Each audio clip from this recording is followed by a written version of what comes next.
നമ്മുടെ ഇന്നത്തെ വീഡിയോയിൽ ഉണക്കമുളക് എങ്ങനെയാണ് നമുക്ക് വർഷങ്ങളോളം കേടാകാതെ സൂക്ഷിക്കാം എന്നുള്ള വീഡിയോ ആട്ടോ. അപ്പോൾ എളുപ്പം തന്നെ അതെങ്ങനെ ചെയ്യുന്ന മെത്തേഡ്സ് ഒക്കെ നോക്കിപ്പോയാലോ. നമുക്ക് കുറച്ചൊക്കെ സൂക്ഷിക്കാനായിട്ട് നമുക്ക് ഇതിന്റെ തണ്ടൊന്ന് കളഞ്ഞിട്ട് ഇതുപോലെ ഒരു ബോക്സിലേക്ക് വെച്ചു കൊടുക്കാം. അതിനുശേഷം നമ്മൾ ചെയ്യേണ്ടത്, നമുക്ക് ഒരു പേപ്പറിലേക്ക് കുറച്ച് നമ്മുടെ കായപ്പൊടിയാണ് വേണ്ടത്. കാരണം അല്ലെന്നുണ്ടെങ്കിൽ ചില സമയത്ത് നമ്മുടെ പ്രാണിയൊക്കെ കയറി പോവാറില്ലേ. അപ്പൊ അതുകൊണ്ട് ഇതിലേക്ക് ഒരു ലേശം ഇതുപോലെ ഒരു പേപ്പറിലേക്ക് കായപ്പൊടി എടുത്തിട്ട് നമുക്ക് ഒന്ന് മടക്കി നമ്മുടെ ഉണക്കമുളക് വെക്കുന്ന ബോക്സിനകത്തോട്ട് ഒന്ന് വെച്ച് സൂക്ഷിച്ചു കഴിഞ്ഞാൽ ഇത് പ്രാണിയോ പൂപ്പലോ ഒന്നും വരാതെ സുഖമായിട്ട് ഇരുന്നോളൂ കേട്ടോ. നമുക്ക് കായപ്പൊടി ഇല്ലെന്നുണ്ടെങ്കിൽ കായത്തിന്റെ ഒരു കട്ട വെച്ച് കൊടുത്താലും മതി കേട്ടോ. ഇനി നമ്മുടെ അടുത്ത മെത്തേഡ്, നമ്മളിപ്പോൾ കുറച്ച് കൂടുതലൊക്കെ നമ്മുടെ ഉണക്കമുളക് മേടിച്ചെന്ന് വിചാരിക്കും. അപ്പം നമുക്ക് പുറത്തിങ്ങനെ ഫുള്ളായിട്ട് ഇട്ട് വെക്കുന്നതിനേക്കാളും നമുക്ക് വർഷങ്ങളോളം കേടാകാതെ സൂക്ഷിക്കാനുള്ള ടിപ്പാണിത്. ഇതുപോലെ നമ്മൾ വാങ്ങിച്ചതിന് ശേഷം നല്ലപോലെ ഒന്ന് എയറൊക്കെ കളഞ്ഞ് ഒന്ന് ടൈറ്റ് ചെയ്ത് എടുക്കണം. നമുക്ക് എന്നിട്ട് ഇതൊന്ന് ഫ്രിഡ്ജിൽ, അതായത് ഫ്രീസറിൽ സൂക്ഷിക്കണം കേട്ടോ.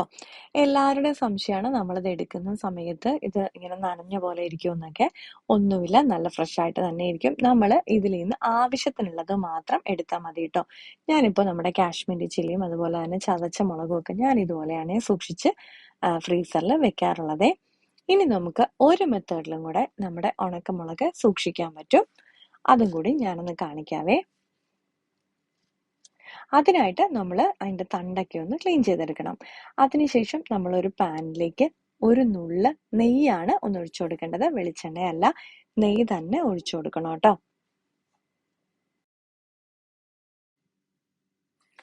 ഇനി നമ്മുടെ നെയ്യ് ഒന്ന് ചൂടായി വരുമ്പോഴത്തേക്കും നമ്മുടെ ഈ നമ്മൾ മാറ്റി വെച്ചേക്കുന്ന നമ്മുടെ ഉണക്കമുളക് ഇതിലേക്ക് ഇട്ട് ഒന്ന് ചൂടാക്കി എടുത്തിട്ട് ലോ ഫ്ലെയിമിലിട്ട് വേണം ജസ്റ്റ് ഒന്ന് ഡ്രൈ റോസ്റ്റ് ചെയ്ത് നമ്മൾ എടുക്കൂലേ, അതുപോലെ ഒന്ന് ഡ്രൈ റോസ്റ്റ് ചെയ്ത് എടുത്തിട്ട് നമുക്കിത് സൂക്ഷിച്ചു വെക്കാം കേട്ടോ.